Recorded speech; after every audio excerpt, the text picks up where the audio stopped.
P block elements 1 new chapter start பண்ணலாம். So first வந்து P block elements அப்படின்னா என்னன்னு வந்து உங்களுக்கு தெரியணும். P block elements அப்படின்னா உங்களுக்கு 4 ஆர்பிட்டால்ஸ் இருக்கும். S orbital, P orbital, D orbital, F orbital. So ஒரு எலமெண்டோட லாஸ்ட் எலக்ட்ரான் வந்து P ஆர்பிட்டால்ல இருந்தது அப்படின்னா அந்த எலமெண்ட் வந்து P block element அப்படின்னு சொல்லுவோம். ஸோ P block element அப்படின்னா the last electron வந்து it enters the P orbital. அதுதான் வந்து P block elements. So P block elements வந்து எதெல்லாம் அப்படின்னா குரூப் நம்பர் 13ல இருந்து குரூப் நம்பர் 18 வரைக்கும் இது வந்து P block elements அப்படின்னு சொல்றோம். Okay, so group number 13 to 18 வந்து P block elements. Group number 13 ஓட பேர் வந்து first element வந்து boron. So it is also called as boron family or அதோட இன்னொரு பேர் வந்து icosagens. Okay, icosagens. Okay, group number 14 ஓட ஃபர்ஸ்ட் எலிமெண்ட் வந்து கார்பன்.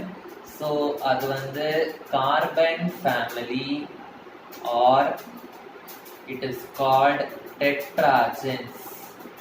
டெட்ரானா வேலன்சி வந்து 4. இந்த குரூப்ல இருக்கிற எல்லா எலிமெண்ட்ஸ்க்கும் லாஸ்ட் ஷெல்ல 4 எலக்ட்ரான் இருக்கும். வேலன்சி 4ன்றதுனால டெட்ராஜென்ஸ் அப்படின்னு சொல்றோம். நெக்ஸ்ட் குரூப் நம்பர் 15 ஓட ஃபர்ஸ்ட் எலிமெண்ட் வந்து nitrogen. So it is called as nitrogen family or அதோட இன்னொரு பேர் வந்து நிக்டோஜென்ஸ். நிக்டோஜென்ஸ். Group number 16 ஓட first element வந்து oxygen. So it is called as oxygen family or அதோட இன்னொரு பேர் வந்து chalcogens. Chalcogens அப்படின்னா it is ore forming அப்படின்னு அர்த்தம். ore forming அப்படின்னா உங்களுக்கு தெரியும் minerals are extracted from ores அப்படின்னு படிச்சிருப்பீங்க. ஸோ மோஸ்ட் ஆஃப் த ஓர்ஸ்ல வந்து இந்த குரூப்ல இருக்கிற எலிமெண்ட்ஸ் தான் இருக்கும். ஓகே, ஆக்சிஜன், சல்ஃபைடு ஓர்லாம் படிச்சிருக்கீங்கல்ல, சல்ஃபைடு ஓர், கார்பனேட் ஓர். ஸோ அதுல எல்லாமே வந்து இந்த குரூப்போட எலிமெண்ட்ஸ் தான் இருக்கும். ஸோ அதனால ஓர் ஃபார்மிங் குரூப்ஸ், அதனால it is called as chalcogens. Group number 17 ஓட ஃபர்ஸ்ட் எலிமெண்ட் வந்து fluorine. It is called halogens. Halogens பத்தி ஆல்ரெடி 10th ஸ்டாண்டர்ட்ல கார்பன் அண்ட் காம்பவுண்ட்ஸ்ல படிச்சிருப்பீங்க. ஹாலஜன் ஃபங்க்ஷனல் குரூப் அப்படின்னு. குரூப் நம்பர் 18 ஓட ஃபர்ஸ்ட் எலிமெண்ட் வந்து ஹீலியம்.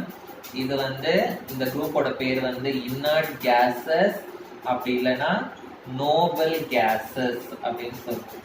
ஓகே, ஸோ இந்த P block elements 1 அப்படின்னு இருக்கு அண்ட் P block elements 2ன்னு ஒரு லெசன் இருக்கு. ஓகே, ஸோ இந்த P block elementsல வந்து நீங்க என்ன படிக்க போறீங்கன்னா இதுல ஒவ்வொரு குரூப்பை பத்தியும் டீட்டெயிலா படிக்க போறீங்க. அதுதான் வந்து இந்த P block elementsோட சாப்டர். ஓகே, ஸோ ஒவ்வொரு குரூப் மட்டும் இல்லாம அந்த குரூப்ல இருக்க ஒவ்வொரு எலிமெண்ட்டை பத்தியும் டீட்டெயிலா படிக்க போறீங்க. ஸோ குரூப் 13னா போரான், அதுக்கு அடுத்து இருக்க எலிமெண்ட் எல்லா எலிமெண்ட்ஸை பத்தியும் டீட்டெயிலா படிக்க போறீங்க. ஸோ இந்த லெசன்ல வந்து நீங்க குரூப் நம்பர் 13, 14 இத பத்தி படிப்பீங்க. ஓகே, ரிமைனிங் எல்லாத்தையும் வந்து நெக்ஸ்ட் லெசன்ல நீங்க படிப்பீங்க. ஓகே, சோ ஒவ்வொரு குரூப்புக்குள்ள போறதுக்கு முன்னாடி இந்த P block எலிமெண்ட்ஸோட ஜெனரல் அவுட்லைன் நம்ம பார்த்துடலாம். ஓகேவா? சோ P block எலிமெண்ட்ஸ்ல வந்து இந்த ஒரே ஒரு பிளாக்ல மட்டும்தான் 3 டைப் ஆஃப் எலிமெண்ட்ஸுமே இருக்கும். 3 டைப் ஆஃப் எலிமெண்ட்ஸ்னா இதுல வந்து மெட்டல்ஸும் இருக்கு, நான் மெட்டல்ஸும் இருக்கு அண்ட் மெட்டலாய்ட்ஸும் இருக்கு. Okay, so P block elements மட்டும்தான் it contains all the 3 types of elements, metals, non metals and metalloids. இந்த P block எலிமெண்ட்ஸோட மெயின் எலிமெண்ட் வந்து என்ன அப்படின்னா ஆக்சிஜன். ஏன்னா ஆக்சிஜன் இருந்தாதான் எர்த்ல லைஃப் இருக்கும். கரெக்டா? ஸோ அதனால மெயின் எலிமெண்ட் வந்து ஆக்சிஜன். இந்த p block elementsல வந்து சில செமிகண்டக்டர்ஸும் இருக்கு. செமிகண்டக்டர்ஸ்னா என்னன்னு பிசிக்ஸ்ல படிப்பீங்க. செமிகண்டக்டர்ஸ் இருக்கு. ஸோ செமிகண்டக்டர்ஸ் வந்து silicon and germanium. Okay, so நம்ம வந்து இதுல குரூப் நம்பர் 13 to 15 படிப்போம் இந்த சாப்டர்ல. Okay, so we will be studying about group 13 to 15 in the part 1 lesson. Okay, part 2 lessonல வந்து நம்ம மீதி படிப்போம். Okay, so first general trends in the properties. General trends in the properties. First, electronic configuration and oxidation state. Electronic configuration and oxidation state.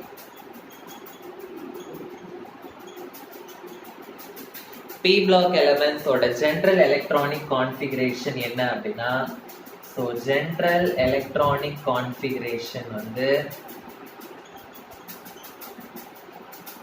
ns2 np 1 ல இருந்து 6 வரைக்கும் இருக்கலாம். Okay, ns2 np 1 to 6. Okay, so இப்போ நம்ம வந்து boron எடுத்துக்கிறோம்னு வைங்க. Boron வந்து atomic number 5, கரெக்டா? ஸோ இது எப்படி அரேஞ்ச் ஆயிருக்கும் அப்படின்னா 1s2 2s2 2p1. So 2 plus 2 4 plus 1 5 electrons. Okay, so இங்க பாருங்க n வேல்யூ வந்து என்னது 2. ஸோ இது வந்து ns2 np1 அந்த ஃபார்மேட்ல இருக்கு. ஓகேவா? ஸோ அந்த மாதிரி p block elementsல எந்த எலமெண்ட் எடுத்துக்கிட்டாலும் இந்த எலக்ட்ரானிக் கான்ஃபிகரேஷன் வந்து it will be in the form of ns2 np வந்து 1 ல இருந்து 6 குள்ள எது வேணாலும் இருக்கு. ஓகேவா? ஸோ குரூப் 18 பத்தி நம்ம படிக்க போறோம். குரூப் 18 எடுத்துக்கிட்டோம் அப்படின்னா இன்னர்ட் கேசஸ் அப்படின்னு சொல்றோம். ஸோ ஏன் இதை வந்து நம்ம இன்னர்ட் கேசஸ் அப்படின்னு சொல்றோம்னா, இதுல வந்து it contains completely filled orbitals, completely filled shells, இல்லாட்டி completely filled orbitals. Okay, so அதனால they are less reactive. Less reactive அப்படின்னா என்ன அர்த்தம்? தே ஆர் மோர் ஸ்டேபிள் அப்படின்னு அர்த்தம். they are more stable. oxidation state. oxidation state அப்படின்னா charge of the element. okay, oxidation state அப்படின்னா charge of the element. okay, p block elementsல வந்து நமக்கு positive oxidation stateம் இருக்கு and negative oxidation stateம் இருக்கு. so for example, boron எடுத்துக்கிட்டீங்கன்னா அதோட oxidation state பாருங்க. போரான்ல வந்து 5 எலக்ட்ரான்ஸ்னா 2, 3. Okay, so it will lose 3 electrons. உங்களுக்கு தெரியும், கரெக்டா? so if it loses 3 electrons, இது வந்து B3+ அப்படின்னு ஃபார்ம் ஆகும். கரெக்டா? அதே ஹாலஜன்ஸ் எடுத்துக்கிட்டீங்கன்னா, குளோரின் சப்போஸ் நான் எடுத்துக்கிட்டேன் அப்படின்னா 17 electrons. so 2, 8, 7 it will gain 1 electron. so ஒரு எலக்ட்ரானை கெயின் பண்ணிச்சுனா எனக்கு Cl- ன்னு வரும். so p block elementsல வந்து பாசிட்டிவ் ஆக்சிடேஷன் ஸ்டேட்டும் பாசிபிள், நெகட்டிவ் ஆக்சிடேஷன் ஸ்டேட்டும் வந்து பாசிபிள். ஓகே, so இத வந்து எக்ஸாம்பிள்ஸா எழுதிக்கலாம். so next வந்து மெட்டாலிக் நேச்சர். Metallic nature.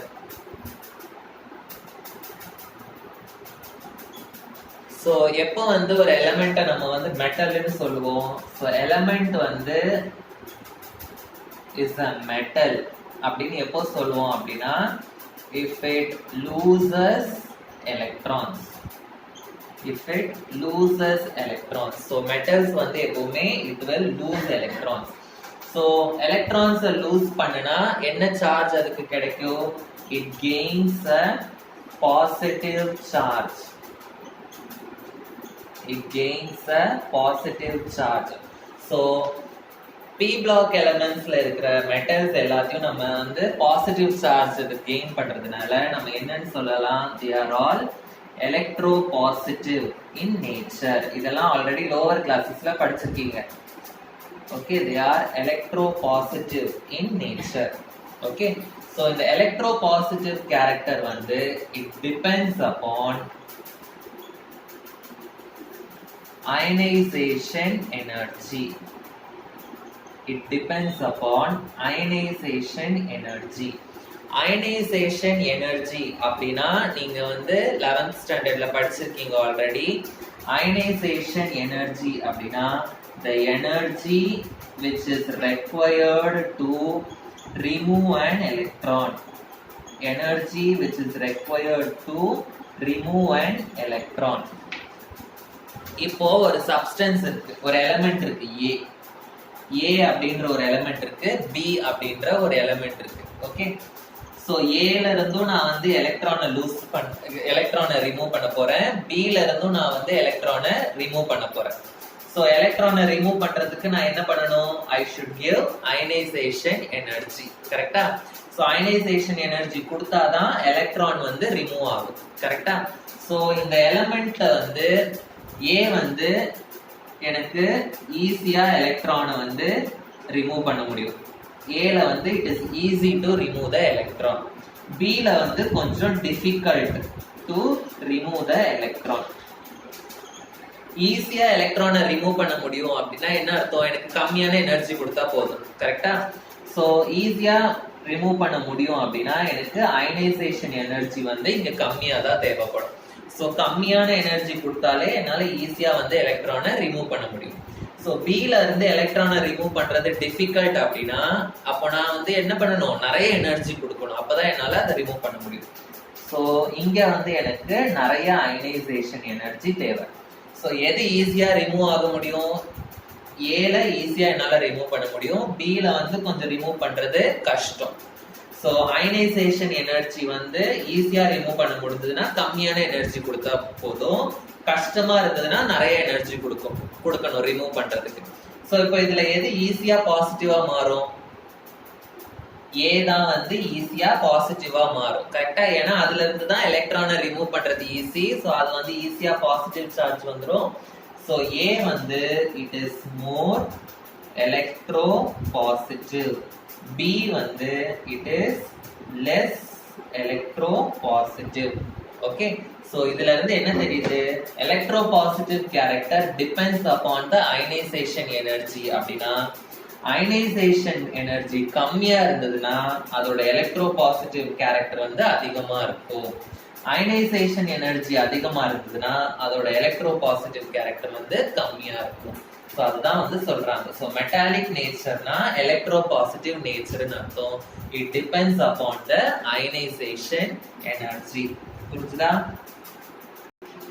இப்போ நம்ம டவுன் த குரூப் அயனைசேஷன் எப்படி வேரி ஆகுது அதெல்லாம் ஆல்ரெடி படிச்சிருக்கோம். ஸோ டவுன் த குரூப் என்ன ஆகும்? ஒரு குரூப்ல டவுன் த குரூப் வந்து த ionisation energy decreases.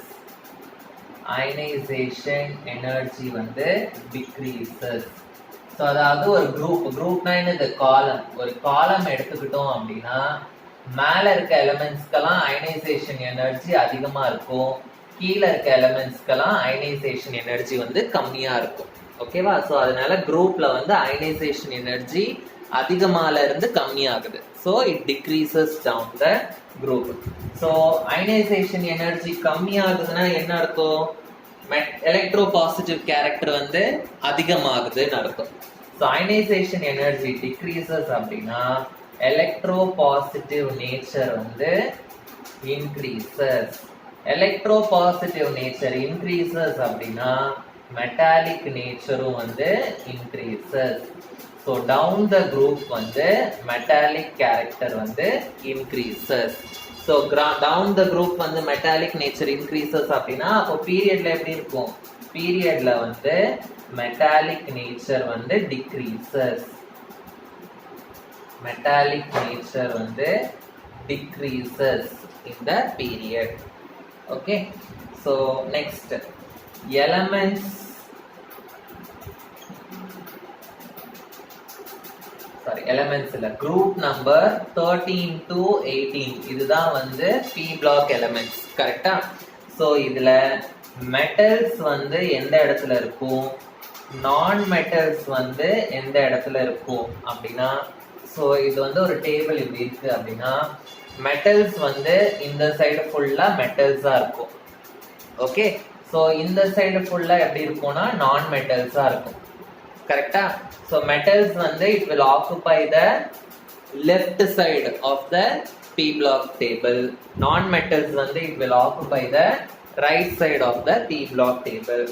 So metals வந்து it will be in the left side, non-metals வந்து it will be in the right side of the periodic table. Left side லயே metals வந்து will be in the lower part of the left side, non-metals வந்து will be in the upper part of the right side. So group number 13 ல பாத்தீங்கன்னா boron. Boron வந்து it is a metalloid. Metalloid அப்படின்னா என்னன்னு lower கிளாஸஸ்ல படிச்சிருப்பீங்க. Metalloid அப்படின்னா it shows the properties of metals and non metals. It shows the properties of both metals and non metals. அதுதான் வந்து மெட்டலாய்டு. ஸோ போரான் வந்து metalloid. So boron வந்து it has a very small size. Small size. Small size னா என்ன அர்த்தம், அதோட size வந்து குட்டியா இருக்கு. இப்போ ஸ்மால் சைஸ்னா அதோட அட்ராக்ஷன் எப்படி இருக்கும், நியூக்ளியஸோட அட்ராக்ஷன் அதிகமா இருக்கும் கரெக்டா. ஏன்னா நம்ம ஷெல்ஸ் எல்லாமே எப்படி இருக்கும், நியூக்ளியஸ்க்கு கிட்டையே இருக்கும். அதனால நியூக்ளியஸ் வந்து அதிகமா அட்ராக்ட் பண்ணிட்டு இருக்கும்.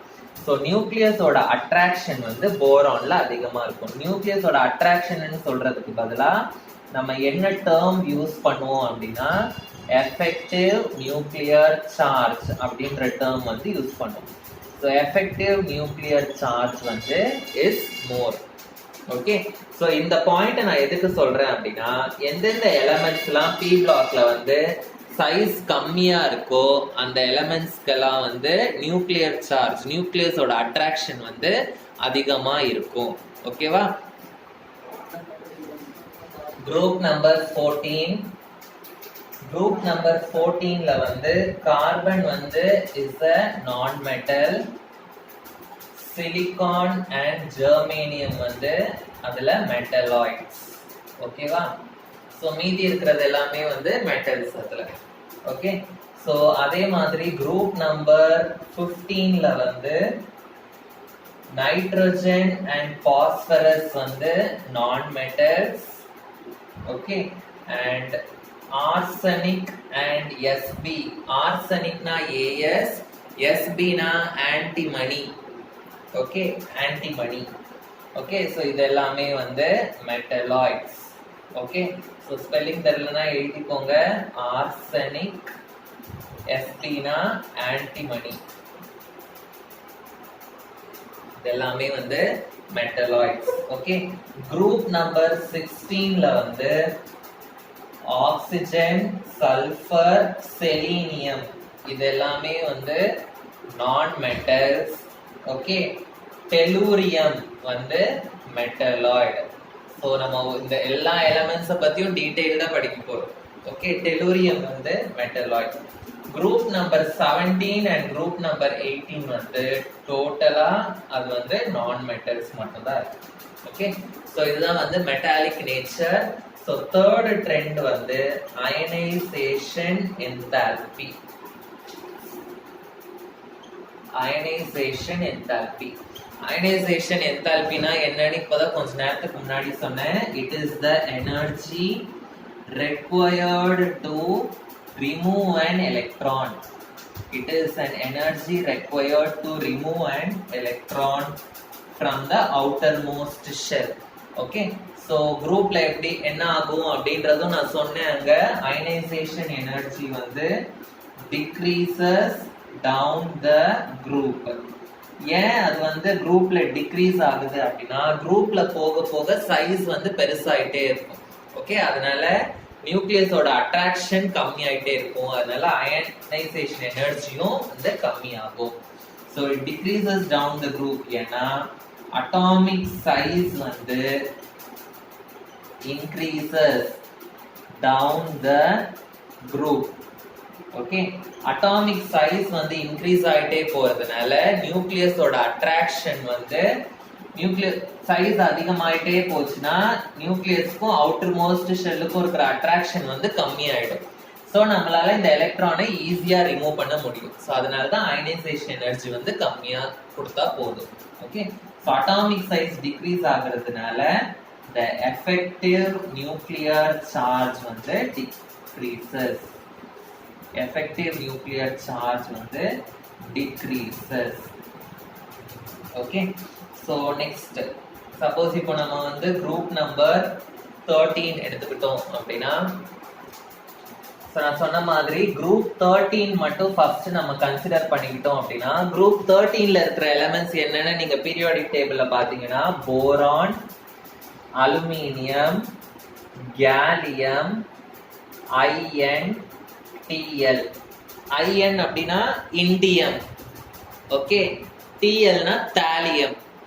ஓகே, ஸோ இந்த குரூப் 13ஓட அயனைசேஷன் எனர்ஜி பார்த்தோம் அப்படின்னா, போரான் டு அலுமினியம் பார்க்கும்போது there is a huge difference in ionization energy. There is a huge difference in ionization energy. ஆனா அலுமினியம்ல இருந்து தாலியம் பார்த்தோம் அப்படின்னா, இந்த இடத்துல பார்த்தோம் அப்படின்னா there is only a marginal difference. marginal differenceனா என்னது? ரொம்ப மைன்யூட் டிஃபரன்ஸ் தான் இருக்கும் இந்த ionization energy. So boron to அலுமினியம்ல வந்து there is a huge difference in ionization energy. Aluminium, gallium, indium, தாலியம்ல வந்து there is a marginal difference தான் இந்த அயனைசேஷன் எனர்ஜி. இதுக்கு ரீசன் என்ன அப்படின்னு கேட்டாங்க அப்படின்னா, it is due to the poor shielding of d and f electrons. poor shielding of d and f electrons அப்படின்னா என்ன? poor shieldingனா என்ன அப்படின்னா, இப்போ நான் வந்து அலுமினியம் எடுத்துக்கிறேன், இப்போ நான் கேலியம் எடுத்துக்கிறேன்னு வைங்களேன். கேலியம்ல வந்து இப்படி இருக்கு, ஓகேவா? ஸோ அதே மாதிரி அடுத்து இண்டியம் எடுத்துக்கிட்டேன் அப்படின்னா இந்த மாதிரி இருக்குன்னு வச்சுக்கலாம். ஓகே, இப்போ பி பிளாக் எலமெண்ட்ஸ் கரெக்டா? இது பி பிளாக் எலமெண்ட்ஸ்ன்றதுனால லாஸ்ட் ஷெல்லில் இருக்கிற எலக்ட்ரான் வந்து எந்த ஆர்பிட்டால்ல இருக்கும்? எனக்கு பி ஆர்பிட்டால்ல இருக்கும். ஸோ இதுக்கு முன்னாடி வந்து எனக்கு டி ஆர்பிட்டால்ஸ் இருக்கும், எஃப் ஆர்பிட்டால்ஸ் இருக்கும், அந்த மாதிரி எல்லா ஆர்பிட்டால்ஸும் இருக்கும். கரெக்டா? புவர் ஷீல்டிங் அப்படின்னா இந்த நியூக்ளியஸ்ல இருந்து வர அட்ராக்ஷனை இந்த டி அண்ட் எஃப் ஆர்பிட்டால்ஸ் வந்து ஒழுங்கா ஷீல்டு பண்ணாது. ஷீல்டுனா என்னது? ஸ்டாப் பண்ணாது. ஸோ ஸ்டாப் பண்ணாததுனால இந்த அட்ராக்ஷன் வந்து இந்த பி எலக்ட்ரான்ஸ் வரைக்கும் போகும். பி எலக்ட்ரான்ஸ் வரைக்கும் அட்ராக்ஷன் போச்சுன்னா என்ன ஆகும்? எனக்கு இதை ரிமூவ் பண்றது வந்து டிஃபிகல்ட் ஆயிடும். கரெக்டா? ரிமூவ் பண்றது டிஃபிகல்ட் ஆகுறதுனால அயனைசேஷன் எனர்ஜி வந்து அதிகமாகும். ஓகேவா? So D and F electrons வந்து இந்த நியூக்ளியஸோட அட்ராக்ஷனை புவரா ஷீல்டு பண்றதுனால எனக்கு இந்த பி எலக்ட்ரான்ஸ்க்கு அட்ராக்ஷன் அதிகமா கிடைக்கும். ஸோ அதனால அயனைசேஷன் எனர்ஜியில நீங்க பாத்தீங்கன்னா மார்ஜினல் டிஃபரன்ஸ் தான் வந்து எனக்கு இருக்கும். ஓகேவா? ஸோ இது வந்து குரூப் 13ஓடது. குரூப் 14 பாத்தீங்கன்னா சேம் வே. குரூப் 14 வந்து சேம் வே. ஃபர்ஸ்ட் 2 எலிமெண்ட்ஸ்ல வந்து ஹியூஜ் டிஃபரன்ஸ் இருக்கும் அயனைசேஷன் எனர்ஜியில. ஆனா அடுத்தடுத்த எலிமெண்ட்ஸ்ல வந்து பாத்தீங்கன்னா மார்ஜினல் டிஃபரன்ஸ் தான் இருக்கும் அயனைசேஷன் எனர்ஜியில. ஓகே, ஸோ குரூப் 15 to 18ல வந்து அயனைசேஷன் எனர்ஜி எப்படி இருக்கும் அப்படின்னா, குரூப் 15 to 18ல ஷீல்டிங் எஃபெக்ட் வந்து நல்லா அதிகமா இருக்கும். ஸோ ஷீல்டிங் எஃபெக்ட் வந்து நல்லா அதிகமா இருக்கிறதுனால ஒவ்வொரு எலிமெண்ட்டுக்கும் நடுவில் அயனைசேஷன் எனர்ஜியில ஹியூஜ் டிஃபரன்ஸ் இருக்கும். So group 15 to 18ல there is good shielding. Okay, so good shielding இருக்கிறதுனால there will be a good difference there will be a good difference between the ionization energy of elements. Between the ionization energy of elements. Okay va? So இது வந்து group wise. So பீரியட்ல பாத்தீங்கன்னா அப்படியே குரூப்புக்கு ஆப்போசிட்டா இருக்கும். குரூப்ல வந்து அயனைசேஷன் எனர்ஜி டிக்ரீசஸ், ஆனா பீரியட்ல வந்து அயனைசேஷன் எனர்ஜி வந்து இன்க்ரீசஸ். ரீசன் என்ன அப்படின்னா குரூப்ல வந்து அட்டாமிக் ரேடியஸ் வந்து டிக்ரீசஸ். அட்டாமிக் ரேடியஸ் வந்து டிக்ரீஸ் ஆயிட்டே இருக்கிறதுனால அட்ராக்ஷன் அதிகமா இருக்கும். ஸோ அதனால அயனைசேஷன் எனர்ஜியும் அதிகமா இருக்கும். ஓகே, அட்டாமிக் ரேடியஸ் டிக்ரீஸ் ஆகுறதுனால எஃபெக்டிவ் நியூக்ளியர் சார்ஜ் வந்து இன்க்ரீசஸ். ஸோ அதனால அயனைசேஷன் எனர்ஜியும் வந்து இன்க்ரீசஸ். ஸோ இன்னைக்கு நம்ம வந்து பி பிளாக் எலமெண்ட்ஸோட ஒவ்வொரு குரூப் நேம் படிச்சோம். ஸோ ஜென்ரல் ட்ரெண்ட்ஸ்ல வந்து electronic configuration and oxidation state முடிச்சிட்டோம், மெட்டாலிக் கேரக்டர் முடிச்சிட்டோம், அயனைசேஷன் என்தால்பி முடிச்சிட்டோம். ஸோ த ரிமைனிங் ட்ரெண்ட்ஸ் வந்து அடுத்த கிளாஸ்ல வந்து பார்க்கலாம். Okay, thank you.